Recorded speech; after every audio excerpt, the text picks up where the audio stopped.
And you can see these gills here. How pretty is that?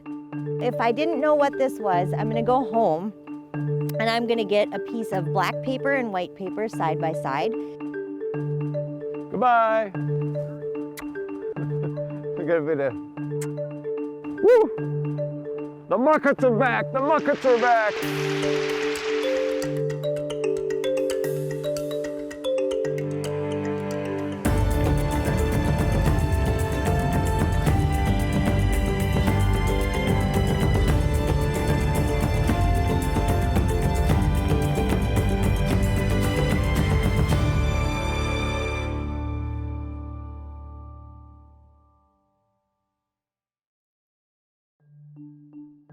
Funding for this program was provided by the Minnesota Environment and Natural Resources Trust Fund. Live wide open. The more people know about West Central Minnesota, the more reasons they have to live here. More at livewideopen.com. Western Minnesota Prairie Waters, where peace, relaxation, and opportunities await.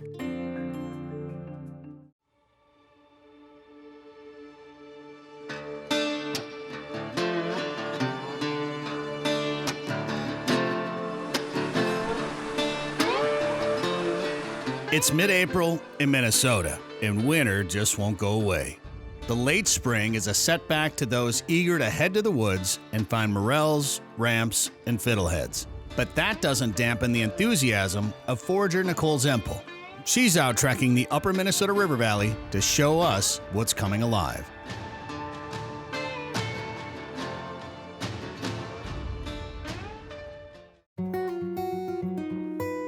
Okay, check it out, Scarlet Cup. One of the first ones of the day here, but you're gonna see hundreds of them. Some of them are just so pretty and I never get tired of seeing them. All different shapes, all different sizes. This is so fun. So they always grow on twigs and they are one of the first mushrooms to fruit after a winter, and they oftentimes, when there's snow on the ground, you're still gonna see scarlet cups. They're a cool weather mushroom, and they're just gorgeous. An edible mushroom, but I think they're so pretty, like I don't have the heart to harvest them. And they're not like a sought after edible. I hear that they taste kind of nutty, like a rich, earthy flavor. And more scarlet cups. I told you we're gonna see like hundreds. Ah, perfect. All right, so it's a scarlet cup, and you can see here the mycelium that it's fruiting from. And we need mycelium. There would be, dare I say, almost no life on this planet if it were not for mycelium. 90% of our plants are here, maybe even a little bit over, because of their connection with mycelium. So it'll connect different roots of plants to trees, and they communicate their needs. If you've seen pictures of underground with the mycelium and the little pings of light, very similar to our own brains. And it actually, a tree says, hey, I need this, that mycelium picks up that ping and boom, it sends it. Or a plant needs a certain something, boom, that mycelium's gonna send it.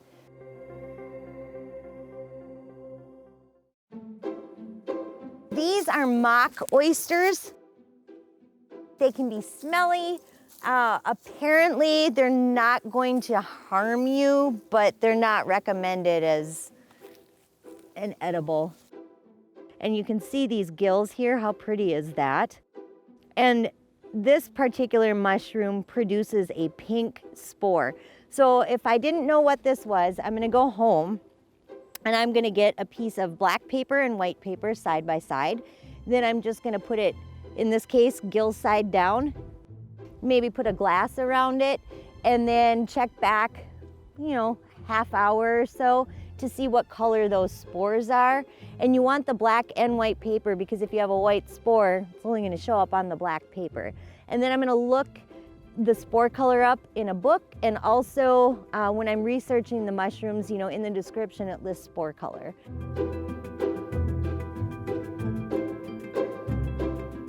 People always ask me if a mushroom's not edible, what's it good for? And I'm like, well, they have jobs to do, right? And one of those jobs is decomposing wood.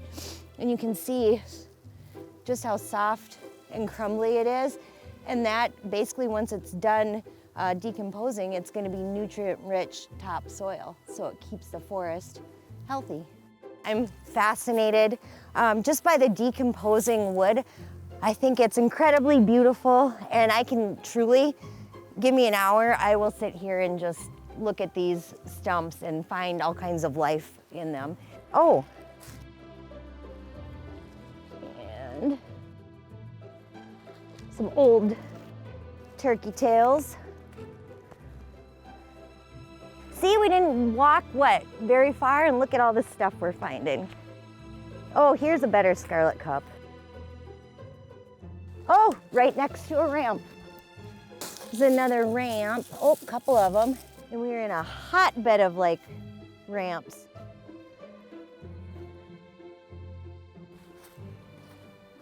There.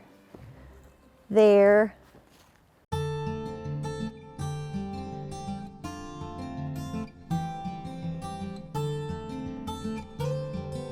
I only take one leaf per ramp plant, and I stagger my harvest because ramps, like most things, are really threatened.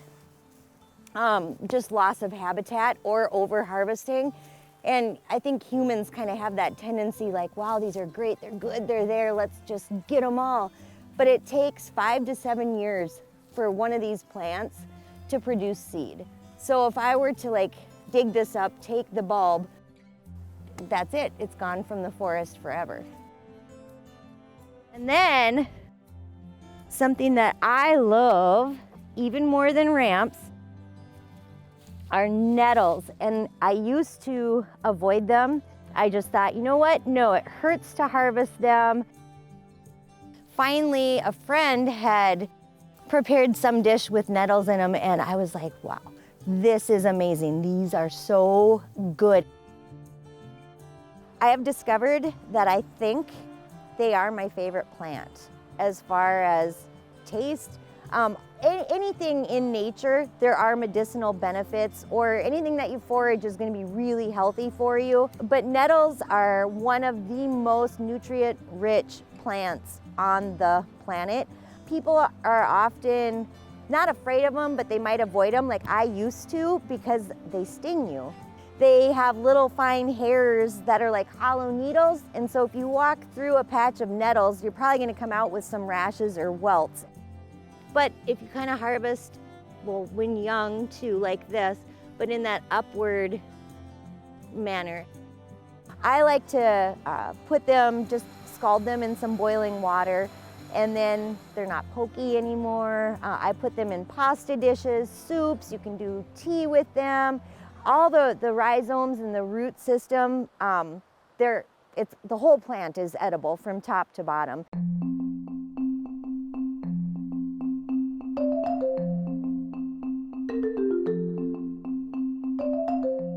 In the weeks ahead, Nicole will be searching for other spring delicacies.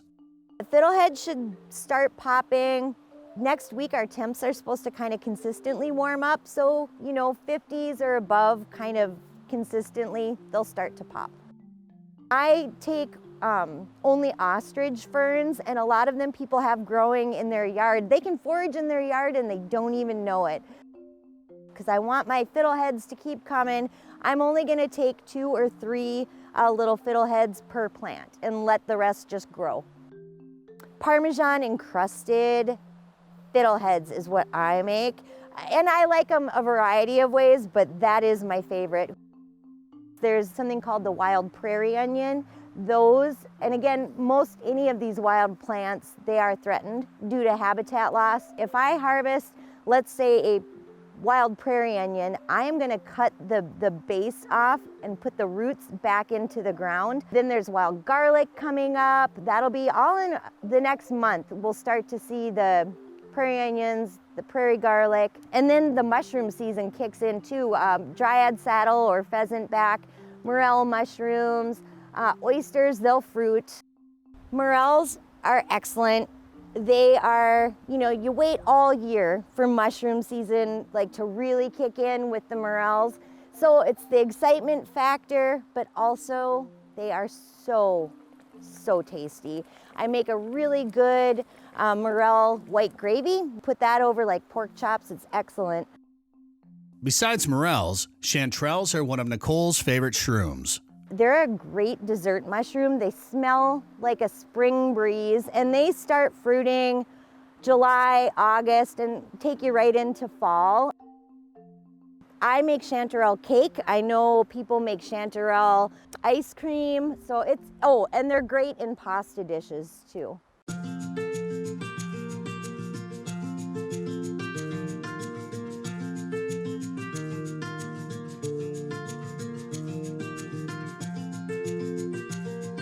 So jelly fungus is super popular in Asian cuisine. Super iron rich. It's very good for you. It does not taste, it does not smell. You can eat it raw. After a good rain, these will plump right up. And then when they are plump, I like to just cut them off at the base, and I'm gonna go home and throw those maybe in a stir fry. I don't know, man, there's just plants up the wazoo, fungus up the wazoo. You can eat foraged meals all year long. People ask me, well, I bet you're bored because it's winter. And I'm like, what are you talking about? Like, if it's, 20 degrees, that's comfortable for me, and no wind, I'm out there, and there's always something. You can find enoki. It's a cooler weather mushroom. The wild version is velvet foot that looks like a burst of fire. There are about anywhere between 3 and 5 million species of mushroom yet to be learned about and discovered. We know of right now, or science has been studying and knows about 80,000-ish species. So you figure that's mind-blowing what's out there and yet to be discovered.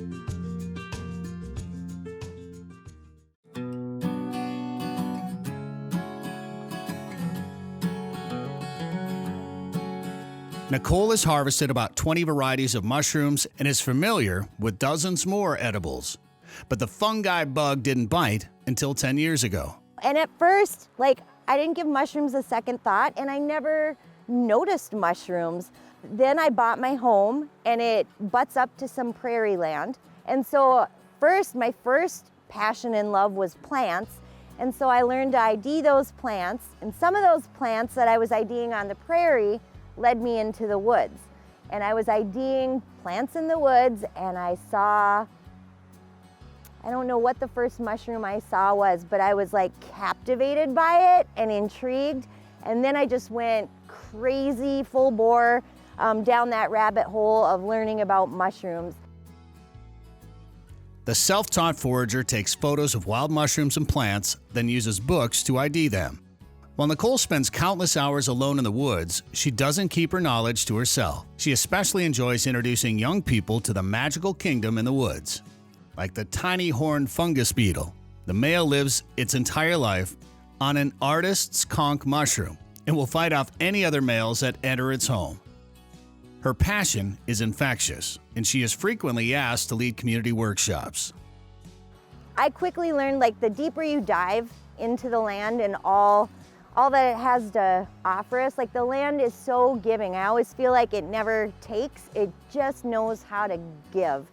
Too, with the uncertainties now, in supply chains, food, inflation, knowing that I can come out here and create a meal for free, it's kind of cool. And when I'm out on the land, whether it be woods or prairie, I am not thinking about anything other than the sounds or what I am seeing. And I come here and all is well, all is right, and I learn so much.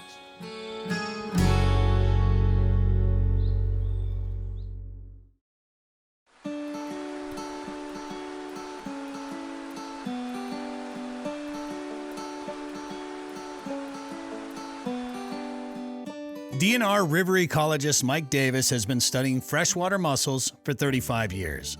The native species that once covered Minnesota lakes and riverbeds was almost wiped out in the early 1900s by pearl hunters and button makers.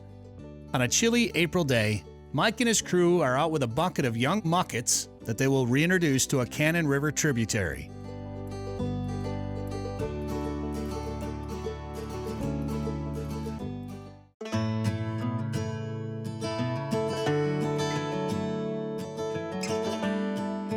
We are on the Straight River in Medford, Minnesota at the city park, a place I visited for the first time in 1987, doing a mussel survey of the Cannon River system. And the cool thing I found here were a bunch of old shells of a mussel species that no longer lives here.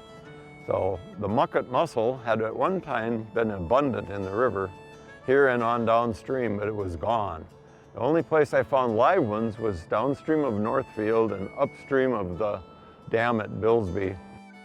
And so that gave me the idea, way back then, that we could get mussels from that part of the river and bring them back to the areas in the river where they have disappeared. And they filter water like crazy, removing all kinds of contaminants. And then one of their most favorite foods is this bacteria, E. coli bacteria, for which many of our rivers are now listed as contaminated with. For mussels to grow, each species must have a host fish that carries larvae until it transforms into a juvenile. The fish that would normally bring them in can't swim here because of the dams that are on the river in various places.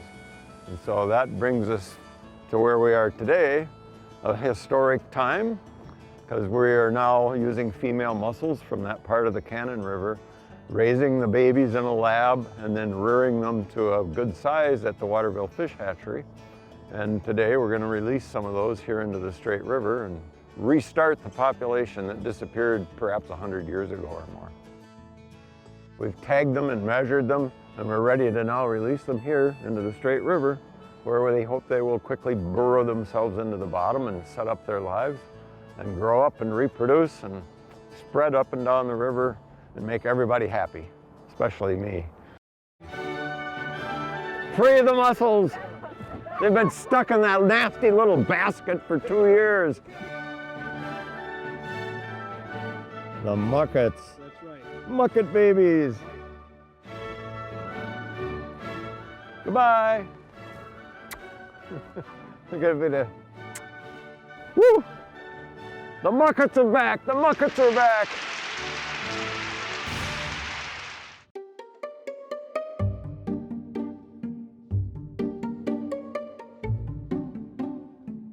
Part of their disappearance had to do with exploitation by the settlers that came in. Somebody discovered a pearl, so everybody ran to the river and started butchering our clams or mussels, looking for pearls, which were extremely rare, of course. And then a guy from Germany figured out that you could make buttons from the shells that were very beautiful and durable.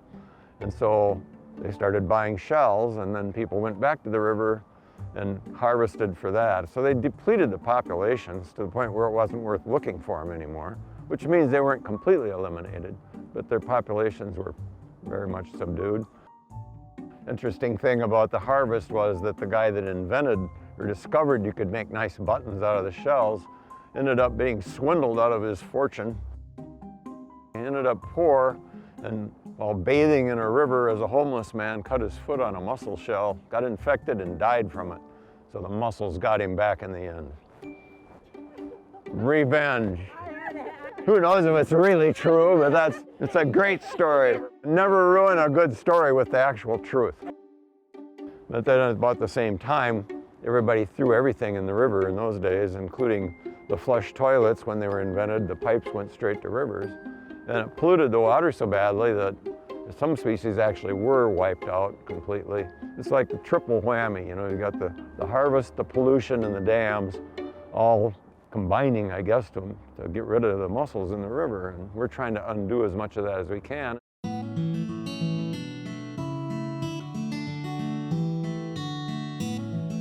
For mussels to grow, each species must have a host fish that carries larvae until it transforms into a juvenile.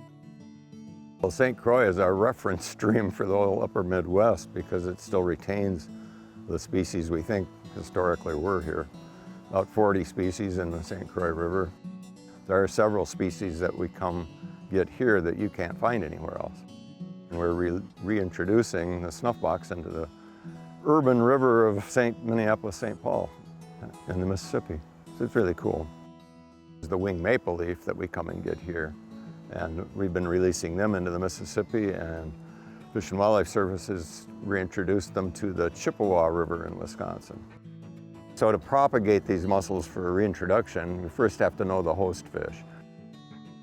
So we determine what the host fishes are by going out and getting female mussels that we're working on and taking the larvae that they're brooding. They'll brood little clam-shaped larvae in their gills, and so we can bring those back to the lab and either extract them by just flushing them out with a syringe filled with water, or in sometimes some species we allow them to release on their own.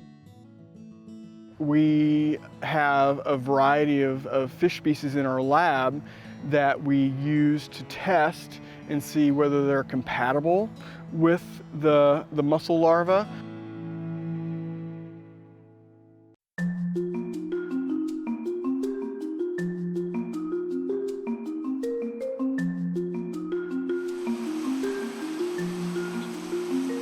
This is a hatchery-raised eel. He has now become one of our pets. His name is Bob. Another unique fish that we have in the lab is actually a sturgeon. And then the stars of the show. For snuff box, we utilize log perch. It is a sole host fish. Snuff box mussel is the mussel that are also referred to as darter trappers. They open up their shell just slightly and lure, and as a log perch is foraging for food, their head can get clamped by this mussel. That's one of the cool things about mussels, that, you know, deception is the way a lot of the females go about their business. There's an extension on the back end of the pocketbook female. She'll position into the substrate and expand this lure that looks remarkably like a small fish. And then she'll even push the brooding gills out in between this lure and flap the fish to give it life, trying to entice a bass or a walleye to come and strike the lure. And then the gills are ruptured and fish will suck in the liberated larva, and that's how it happens.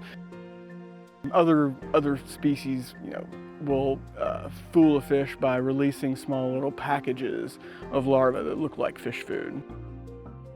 Once host fish are inoculated with larvae, they are kept in a recirculating tank system that Madeline designed. When the pinhead-sized juveniles drop off their host fish, they're collected in nets, rinsed through sieves, counted by volume, and grown in containers with recirculating river water. So we take these containers of mussels out every 3 to 4 weeks. We'll assess the mussels for size and condition and clean the system and then put them back in.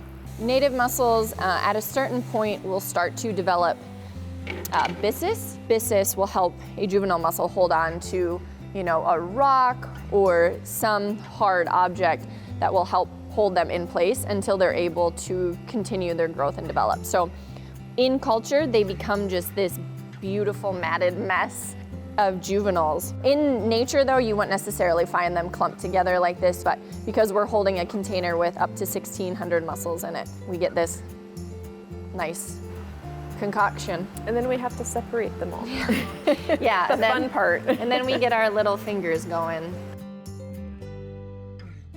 The baby mucket mussels are spread out in rearing ponds, including the DNR's Waterville Fish Hatchery. They spend a year, year and a half, 2 years out there before we get them back out and they're ready for tagging and releasing.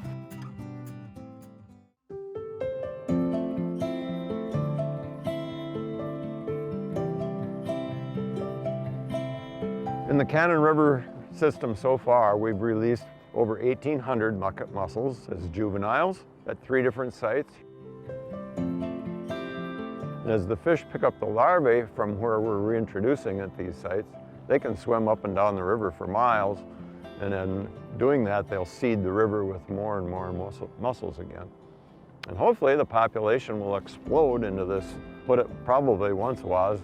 A lot of our rivers were literally paved with these mussel beds. If we were to come back in 5 or in 10 years and see smaller juveniles or smaller mussels that are unmarked, those could be a representation that there was a successful reproduction effort and that they're reproducing naturally, which is our end goal.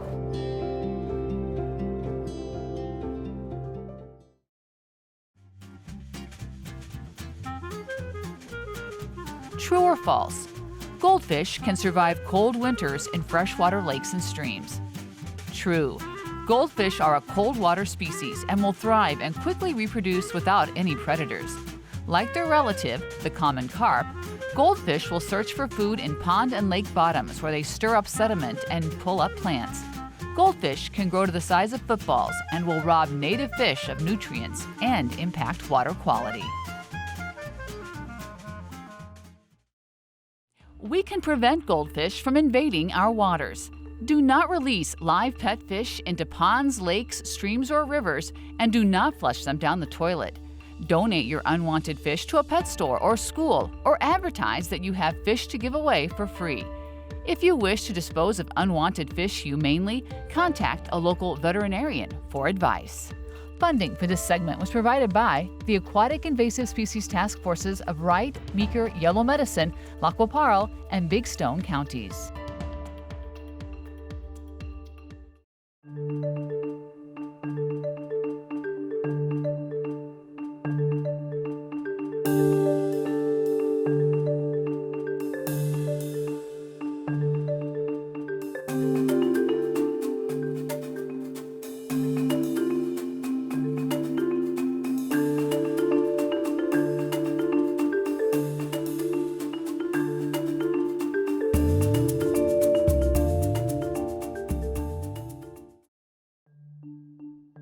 Funding for this program was provided by the Minnesota Environment and Natural Resources Trust Fund.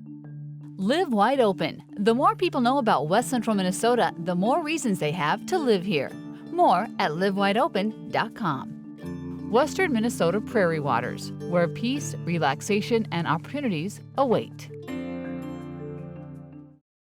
Christmas gift from my awesome neighbors. It is the nicest mushroom knife that I have.